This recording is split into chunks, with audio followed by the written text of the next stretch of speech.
నువ్వు పెళ్లికి ముందు నాకు ఎందుకు చెప్పలేదు మందు తాగుతావని? మీ అమ్మ నాన్న నాకేమైనా చెప్పారా నువ్వు డైలీ నా రక్తం తాగుతావని?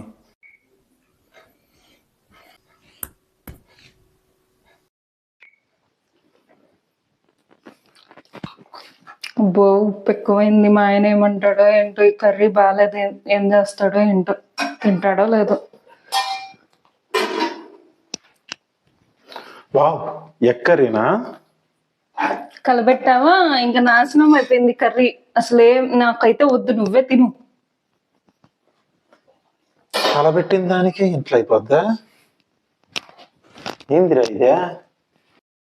బుజ్జి, మీ ఫ్రెండ్ పెళ్లి చేసుకుంటున్నాడంట కదా, ఆ అమ్మాయి పెద్ద గయ్యాలంట బుజ్జి. వాళ్ళ ఫ్యామిలీ మొత్తం కూడా సైకో ఫ్యామిలీ అంట బుజ్జి. ఎందుకు బుజ్జి మీ ఫ్రెండ్ లైఫ్ ని నాశనం చేస్తావు? నువ్వన్నా చెప్పచ్చు కదా. నేను ఎందుకు చెప్తా? నేను చేసుకునేటప్పుడు నాకేమైనా చెప్పాడా ఏంది?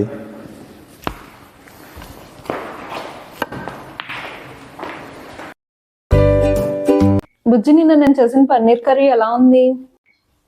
నువ్వు చాలా బాగా అద్భుతంగా చేసావే, బానే ఉంది. ఎందుకు అలా అడుగుతున్నావు? మరి మా తమ్ముడు ఏంటి చెత్తలాగుంది, ఇంకొకసారి చెయ్యకన్నాడు. వాడికి ఏంది పెళ్ళా పెటాకులా? అప్పుడే ఏం చెప్పాలి ఏం చెప్పకూడదు, ఇంట్లో ప్రశాంతంగా ఉండాలంటే వాడికి ఏం తెలిసిద్ది? పెళ్ళైతే తెలిసిద్ది.